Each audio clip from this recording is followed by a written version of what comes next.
Assalamualaikum warahmatullahi wabarakatuh. Waalaikumsalam warahmatullahi wabarakatuh. Innal hamdalillah wassalatu wassalamu ala Rasulillah Sayyidina Muhammad ibn Abdillah la haula wa la quwwata illa billahil aliyyil azim. Rabbi shrah li sadri wa yassir li amri wahlul 'uqdatam min lisani yafqahu qawli. Rabbi a'udzu bika min hamazatis syayatin wa a'udzu bika rabbi an yahdurun. Wa qala aidan fa innaha la ta'mal absar walakin ta'mal qulubul lati fis sudur.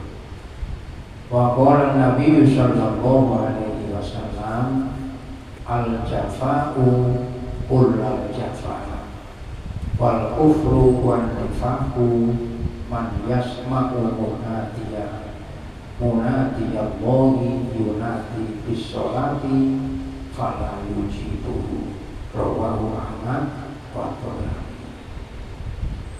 Jamaah sekalian yang sama-sama dimuliakan oleh Allah Subhanahu wa taala,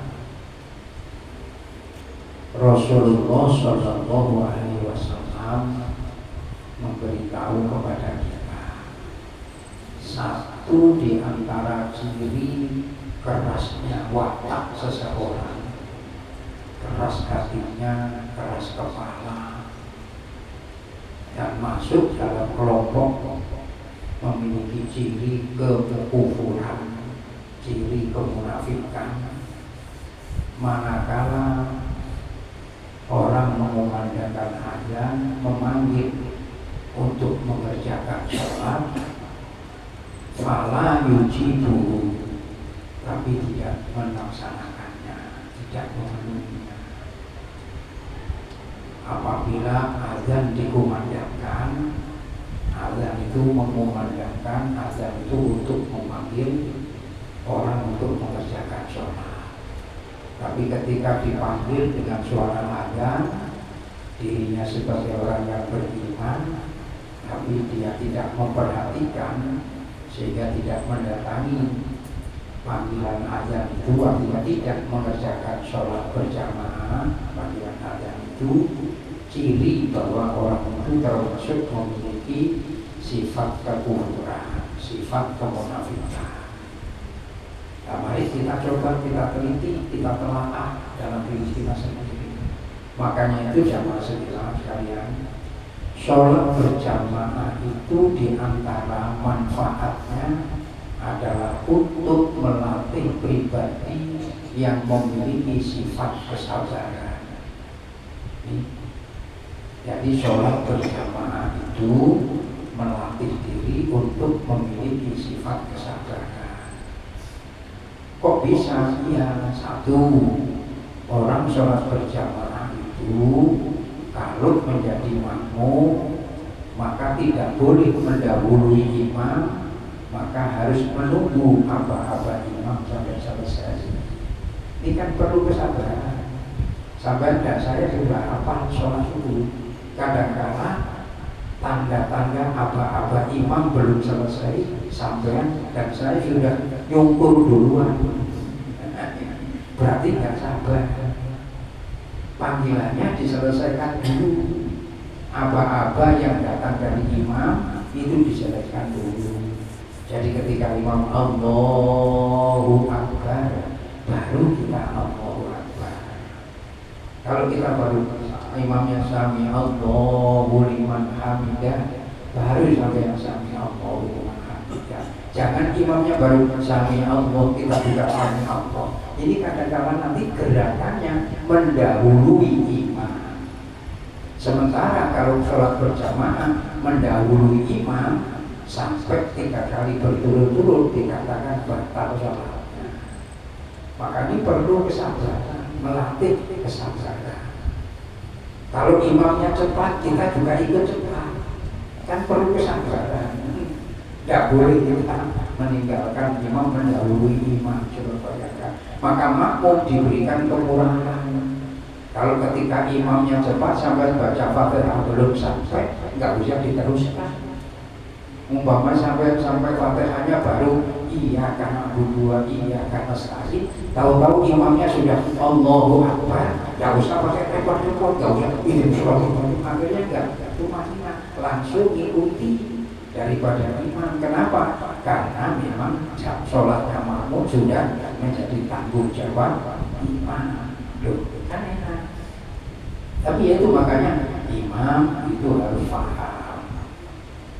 Imam tidak boleh tercepat-cepat, juga tidak boleh terlalu lambat, yang sedang-sedang saja.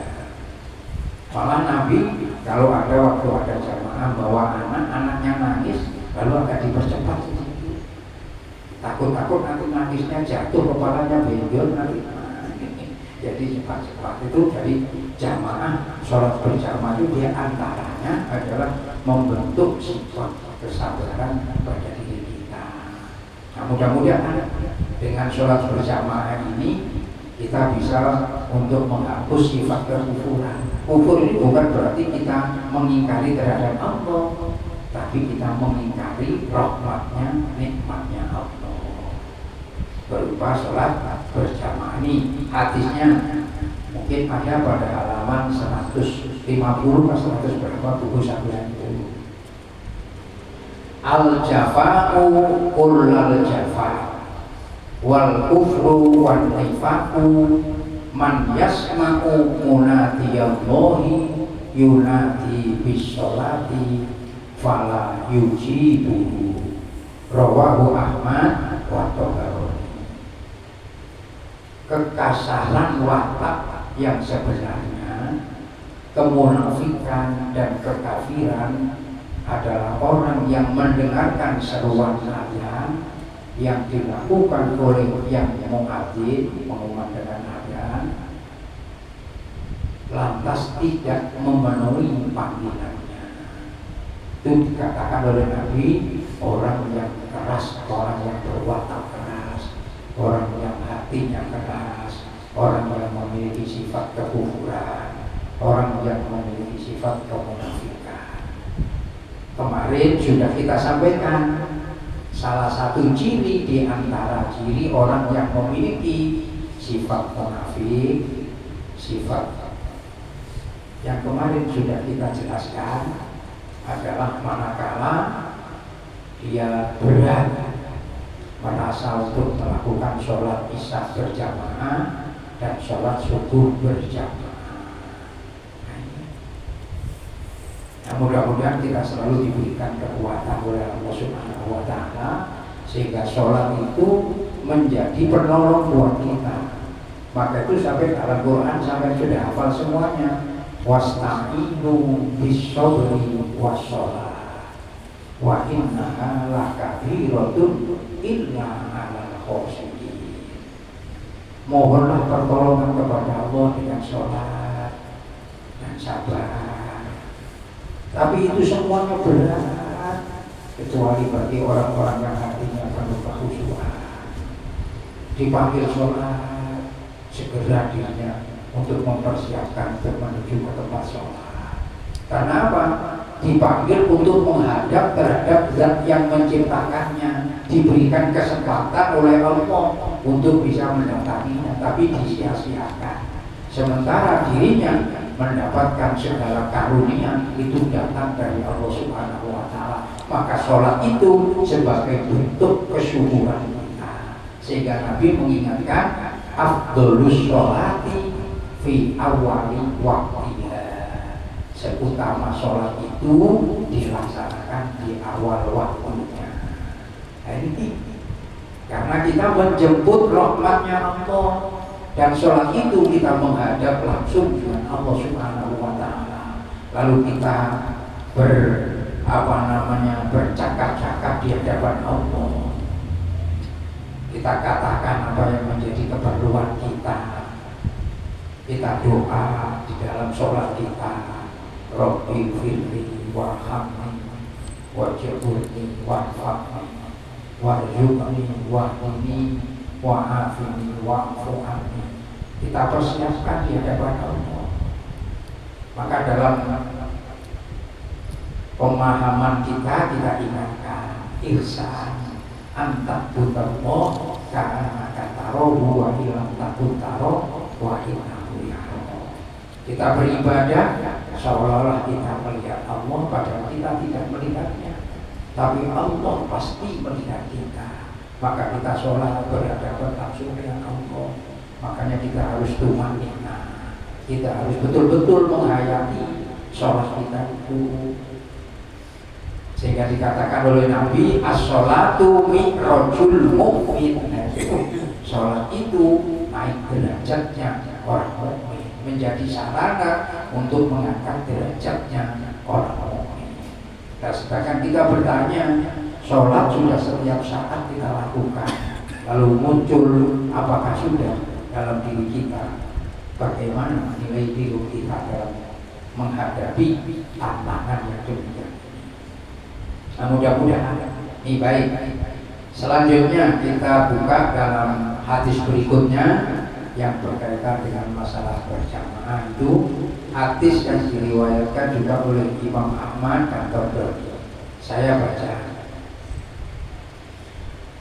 Ani bani Ummi Maktum annahu atan nabiyya sallallahu alaihi wasallam faqala ya Rasulullah innal madinata kasiratul hawami wasibahi wa ana dhuridun wa ana dhuridul basari syasyat dari aibaiduha wali qaidun yulazimuni fa'alli rukhsatun an usolliya fi baiti faqala hal tasma'un nida qala na'am qala fa'ajib fa'inni la ajidu laka rukhsah rawahu Ahmad wa Tabrani. Tadi dari Ibnu Ummi Maktum, sesungguhnya dia pernah datang menghadap Rasulullah, lantas berkata, wahai Rasulullah, sesungguhnya kota Madinah ini banyak binatang yang melata, banyak binatang buas. Zaman dulu kita tahu masih belum seperti sekarang, masih gelap, belum ada listrik dan lain sebagainya. Menuju ke masjid itu jauh. Sedang aku, kata Maktum, tidak bisa melihat, beliau itu dalam keadaan buta. Rumahku juga jauh dari masjid, namun aku juga punya penuntun, punya pembantu. Ya, Maktum punya pembantu yang senantiasa mengikuti aku. Apakah aku menjumpai kelonggaran rukhsah untuk melakukan sholat di rumahku? Jadi suatu ketika Ummi Maktum itu beliau dalam keadaan buta, lalu dia matur lapor dengan Rasulullah, ya Rasulullah, kondisi bahasa kita itu rintangan banyak lah, ya namanya mungkin ular dan sebagainya zaman dulu. Rumahnya jauh, beliau buta tapi beliau punya pembantu yang senantiasa menemani beliau. Beliau berkata dengan Rasulullah, apakah semacam saya begini yang dalam keadaan buta, rumahku yang agak jauh dari masjid, kondisi jalan, kondisi keadaan itu banyak binatang melata, binatang buas, bolehkah saya untuk tidak mengikuti sholat di masjid, tapi sholat di rumah? Coba kira-kira sekarang gimana? Kira-kira sekarang itu gimana? Kalau sekarang ini kan sudah terang benderang, sudah aman, sudah. Ummi Maktum yang dalam kondisi seperti itu, dia buta, rumahnya jauh, dan dulu tidak ada yang namanya pakai sepeda motor dan sebagainya, jalan kaki. Zaman dahulu gelap gulita. Bolehkah seperti saya ini ya Rasulullah tidak mengerjakan sholat berjamaah di masjid? Cukuplah saya sholat di rumah saja. Apa kata Rasulullah disebutkan dalam hadisnya ini? Lalu Rasulullah bertanya, faham Kata Rasulullah Shallallahu Alaihi Wasallam, apakah kamu mendengar hal tasma'ul nida? Apakah kamu mendengar suara adzan? Nah, kalau sekarang ini, dulu zaman dulu adzannya tidak pakai pengeras suara, tidak pakai. Nah, sekarang ini, waduh. Nah, kalau dari sini ke tempat saya itu, wah kedengaran. Karena pakai loudspeaker. Kalau tidak pakai pengeras suara mungkin dari sini tidak kedengaran ke tempat saya. Itu dulu, nah, pakai lalu menggunakan alat dulu itu supaya suaranya akan terdengar jauh. Nah sekarang pakai alat, pakai pengeras suara. Dari mana kita terdengar suara? Nah Rasulullah bertanya, hal tasma'un nida? Apakah kamu wahai Ummi Maktum mendengar suara panggilan azan tadi? Jawab beliau, nah saya mendengar. Dalam keadaan buta, rumahnya jauh dari tempat sholat, tempat masjid, rumahnya, kondisi jalan dalam keadaan banyak binatang buas, binatang melata, gelap. Tapi dia punya pembantu yang senantiasa menemani. Dia buta. Minta izin kepada Rasulullah, adakah rukhsah, adakah kemurahan untuk tidak melaksanakan sholat berjamaah di masjid. Lalu Rasulullah mengatakan, apakah kamu mendengar suara adzan? Dijawab oleh Ummi Maktum, nah ya, saya mendengar suara adzan. Lalu Rasulullah mengatakan, fa'ajib fa inni la ajidu laka rukhsatun. Maka jawablah azan itu maksudnya datangi panggilan azan untuk mengerjakan sholat itu, karena aku tidak menemukan kemurahan untukmu. Padahal kondisinya begitu. Nah sekarang pertanyaan itu kita jawab dalam diri kita masing-masing. Bagaimana kita? Maka itu kita seringkali ingatkan kepada diri kita masing-masing, sejauh mana perhatian kita sebagai seorang mukmin dalam rangka untuk menjadikan sholat sebagai penegak dan pengokoh daripada keimanan kita. Nah, sholat sholat berjamaah itu jawabannya sholat berjamaah itu. Makanya Nabi mengatakan, siapa yang hatinya berat untuk mendatangi sholat isya, sholat subuh berjamaah, maka di dalam dirinya ada sifat kemunafikan. Tapi munafik yang berat itu munafik yang mengingkari terhadap Allah Subhanahu wa Ta'ala. Dia tidak percaya dengan Allah, tapi ketika dia berhadapan dengan orang yang beriman kepada Allah, dia pura-pura seperti orang yang beriman kepada Allah. Nah itu yang disindir oleh Allah dalam Al-Quran itu, innal munafiqina fit darkil asfali minan nar. Sesungguhnya orang munafik itu nanti letaknya di neraka yang paling bawah. Tapi kalau yang ciri tiga itu, ayatul munafiki salasun, idza hadasa kadzaba, idza wa'ada akhlafa, idza tu'mina khana. Ini tidak masuk dalam yang innas inna fi tarkil asfali minan nar. Innal munafiqina fi tarkil asfali minan nar. Itu munafik yang menyebabkan diri kita jauh dari rahmatnya Allah Subhanahu wa Ta'ala. Seperti kita tidak melaksanakan sholat isya berjamaah, tetap kita sah sholat kita sendiri, tapi kita sudah kehilangan rahmatnya Allah dengan sholat berjamaah. Bagi yang mengatakan wajib sholat berjamaah, maka menjadi dosa dirinya meninggalkan sholat berjamaah. Sholatnya tetap sah, dilakukan sendiri, tapi berdosa karena dia tidak mengerjakan dengan berjamaah. Nah, Rasulullah memandang sholat berjamaah itu begitu pentingnya, karena sholat berjamaah bisa untuk mempertunjukkan betapa mulianya, betapa besarnya orang muslim memuliakan agamanya. Karena agama Islam dikokohkan, dikuatkan dengan sholat. Maka ketika orang yang menyatakan dirinya sebagai seorang muslim lalu memperhatikan nilai-nilai sholatnya, melakukan perbuatan sholat dengan berjamaah, berarti menunjukkan kemuliaan Islam di hadapan Allah Subhanahu wa Ta'ala. Maka itu dikatakan oleh Nabi, siapa yang meninggalkan sholat berarti dia merobohkan agama. Nah, kita dengan mengerjakan sholat berjamaah berupaya menegakkan nilai-nilai agama yang diajarkan oleh Rasulullah untuk kita. Bukan kita semarak dalam sifatnya yang bukan itu suatu kewajiban. Kadang-kala mohon maaf kalau sudah ada konser, bukan main sholawat, bukan main berebut datang, sampai akhirnya nanti asik-asik kecapean subuh tidak mengerjakan sholat. Sholawat diperintahkan oleh Nabi untuk kita memperbanyak membaca sholawat, tapi semarak lewat sholat berjamaah itulah perintahnya Rasulullah SAW.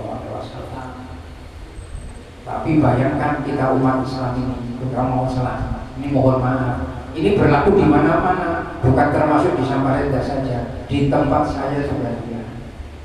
Sama dia, kalau namanya sholat sunnah, taruhlah dua, sholat sunat Idul Fitri dan Idul Adha, itu hukumnya kan sunnah.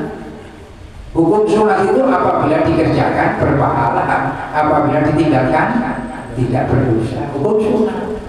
Tapi saya melihat kalau namanya sholat Idul Fitri, masjid sampean ini rasa kecil.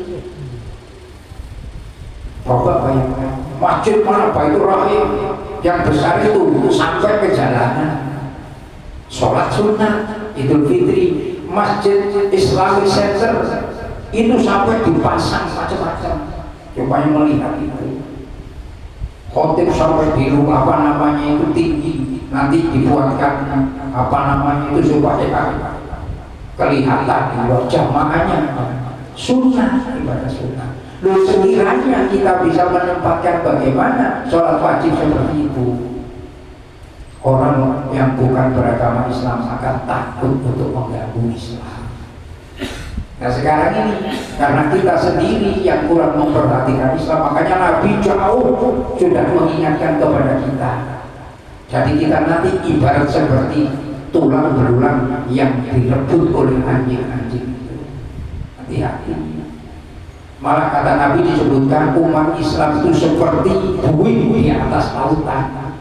Ditanya oleh sahabat, apakah pada saat itu umatmu banyak? Sedikit ya Rasulullah. Tidak.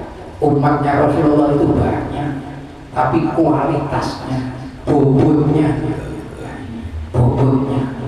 Nah sekarang mari kita berupaya untuk meningkatkan kualitas kita dengan menjaga, memperhatikan sholat berjamaah. Sholat berjamaah ini, maka sampai Nabi mengingatkan agar kita berupaya memperhatikan sholat berjamaah. Beliau sampai memberitahu sholat berjamaah itu nilainya 1 berbanding dengan 27. Kita semuanya sudah tahu, tapi berat untuk melakukannya tanpa ada hidayah dan inayah dari Allah Subhanahu wa Ta'ala. Bayangkan seorang sahabat Nabi yang dalam keadaan buta, kalau berjalan harus dituntut, rumahnya itu jauh dari masjid, minta kepada Rasulullah untuk diberikan kemurahan agar bisa untuk melakukan sholat cukup di rumah, tidak usah sholat di masjid karena kondisinya yang seperti itu. Tapi apa kata Rasulullah? Fa'ajib fa'inni la ajidu laka rukhsah. Dijawab oleh Rasulullah, aku tidak mendapatkan kemurahan bagimu untuk kamu melakukan sholat sendirian, sholat di rumah. Diperintah oleh Nabi untuk melakukan sholat berjamaah di masjid. Dan ini kira-kira kita jawab dalam diri kita. Kenapa? Ini kebetulan, alhamdulillah kalau tidak salah malam ini, malam Ahad ini adalah malam terakhir, malam Ahad di tahun 2024. Kita kalau ketemu lagi nanti di malam Ahad di depan, berarti kita sudah malam Ahad yang pertama di tahun 2025. Sekarang mari kita coba selama di tahun 2024 ini bagaimana perhatian kita dengan sholat berjamaah. Kan begitu. Nah ini namanya upaya dalam rangka meningkatkan keimanan kita, keislaman kita melewati hadis ini, sehingga hadis ini bisa menjadi pembangkit buat kita. Kalau orang yang buta saja, orang yang berjalannya perlu dituntun saja, yang dalam keadaan gelap dan sebagainya, gangguannya banyak, Nabi mengatakan tidak ada, aku temukan kemurahan untukmu. Lalu bagaimana sekarang kita? Apa nanti yang dijawab oleh kita di hadapan Rasulullah Shallallahu Alaihi Wasallam? Maka kita mohon pertolongan Allah agar kita senantiasa diberikan kekuatan untuk dapat melakukan sholat berjamaah. Karena alhamdulillah. Namun seandainya kita bisa melakukan sholat senantiasa berjamaah, tidak menjadikan kesombongan. Yang kemarin saya ingatkan harus dijaga 3 itu. 1, sucinya niat harus kita jaga. 2, sucinya dari najis yang harus kita perhatikan. Lalu yang ketiga, sucinya diri dari hadas, sehingga kita semuanya zahir dan batin ini klop. Lalu kita berdoa, karena sholat itu kita mohonkan jadi penolong buat kita, maka mudah-mudahan dengan sholat itu kehidupan kita di dunia senantiasa diberikan pertolongan oleh Allah, dan kehidupan kelak di akhirat diberikan rahmatnya Allah Subhanahu wa Ta'ala. Kan begitu. Lalu kita berdoa, Rabbana atina fid dunya hasanah wa fil akhirati hasanah. Loh sekarang doa itu loh ada yang mengartikan menurut bahasanya dia sendiri, tidak mengikuti kaidah bahasa Arab. Lalu diartikan Rabbana atina fid dunya hasanah itu wa fil akhirati hasanah, minta kebaikan zahir dan batin. Padahal dengan doa Rabbana atina fid dunya hasanah wa fil akhirati hasanah itu berarti kita yakin dengan adanya hari akhirat, dan hari akhirat itulah salah satu di antara keimanan kita, iman terhadap hari akhir. Coba bayangkan doa itu, doa Rabbana atina fid dunya hasanah wa fil akhirati hasanah, itu bukan sekedar doa kita berharap, tapi kita memperkokoh keimanan kita karena kita percaya adanya hari akhir. Bukan kok nikmat zahir dan batin.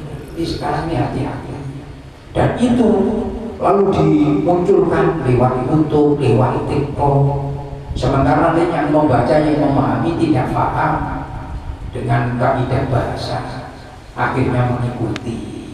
Nah ini hati-hati kita.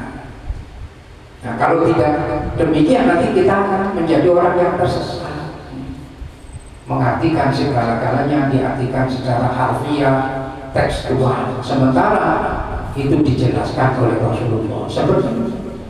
Nah contohnya sebegitu besar yang dialami oleh beliau Umi Maktum, gangguannya dia dalam keadaan, nanti saya katakan berdasarkan hadis ini, beliau dalam keadaan buta, rumahnya jauh dari masjid, kondisinya gelap, tidak seperti sekarang.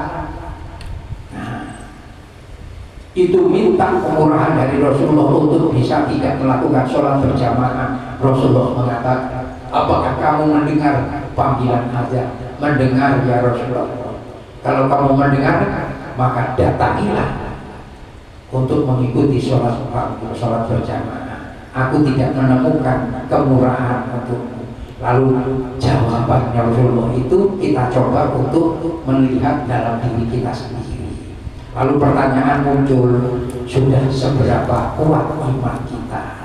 Ini kita tanya diri kita masing-masing. Istilah Sayyidina Umar mengatakan, hasibu qabla an tuhasabu. Adakan perhitungan dirimu sebelum kamu nanti dihitung. Hantakan hitungan imanmu, koreksi imanmu sebelum nanti keimanan kita nanti kita pertanggungjawabkan di hadapan Allah. Nah salah satu bentuk untuk memperjuangkan keimanan kita adalah bagaimana kita menghadapi perintah Allah yang dalam tanda petik sholat yang 5 waktu itu mengikuti apa yang diperintahkan oleh Rasulullah SAW. Maka Rasulullah agar umatnya memperhatikan terhadap sholat yang 5 waktu dengan berjamaah ini, Rasulullah memberikan penjelasan kepada kita. Di antaranya yang tadi saya sebutkan. Kalau sholat sendiri hanya cuma 1 dapatannya, kalau sholat berjamaah dapat 27. Kalau dia meninggalkan sholat isya berjamaah, sholat subuh berjamaah, ciri di dalam hatinya ada sifat-sifat kemunafikan. Coba. Tentu kita tidak ingin untuk yang demikian itu. Apalagi kalau kita sengaja untuk meremehkan terhadap perintah Rasulullah, perintah Allah Subhanahu wa Ta'ala. Sekali lagi, sholat itu bukan perintahnya Rasul, tapi sholat itu adalah perintahnya Allah Subhanahu wa Ta'ala yang disampaikan lewat Rasulnya untuk kita. Lalu Rasulullah menjelaskan bagaimana tata cara untuk kita mengerjakan sholat. Karena kita tidak akan mencontoh terhadap Allah, karena Allah tidak bisa dicontoh, sebab Allah bukan makhluk. Maka kita diberikan untuk bisa mencontoh terhadap hambanya, maka dipilihlah hambanya untuk menyampaikan risalahnya. Itulah Rasulullah Muhammad SAW. Lah beliau adalah dijadikan oleh Allah sebagai penutup bagi sekian para nabi dan rasul. Maka sesudah beliau tidak ada lagi nabi, tidak ada lagi rasul, maka tidak ada wahyu yang turun kepada seseorang.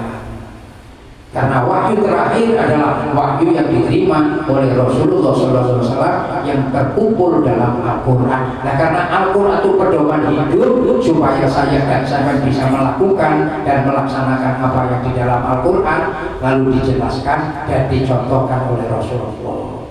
Kalau diperintah haji, lalu Rasulullah menyontohkan begini loh haji. Kudu ani manasikakum, ini diperintah. Kalau sholat diperintahkan oleh Allah, dicontohkan oleh Rasulullah, shollu kama ra'aitumuni usolli, sholatlah kalian seperti kalian melihat aku sholat. Lalu dicontohkan ini. Nah, manfaat daripada sholat berjamaah itu diantaranya membentuk jiwa untuk memiliki sifat kesabaran. Saya melihat saja orang yang senantiasa menjaga sholatnya dengan berjamaah, lalu sesuai dengan aturan sholat berjamaah, akan memiliki jiwa kesabaran. Kalau tidak, berat. Ini salah satu, makanya dikatakan oleh Allah, wasta'inu bis-sabri was-shalah wa innaha lakabiratun illa 'alal khashiyin. Inilah yang dapat saya sampaikan pada malam hari ini. Dua hadis yang sama-sama diriwayatkan oleh Imam Ahmad dan Tabrani. Mudah-mudahan ini menjadi renungan buat kita untuk melangkah dalam menjalani kehidupan yang Allah karuniakan kepada kita masing-masing. Dan semoga kita semuanya diberi oleh Allah umur yang panjang, umur yang barokah, untuk kita ibadah kepada Allah Subhanahu wa Ta'ala. Esok atau lusa, manakala kita dimatikan oleh Allah, mudah-mudahan mati kita semuanya matinya dalam keadaan husnul khotimah. Al-Fatihah.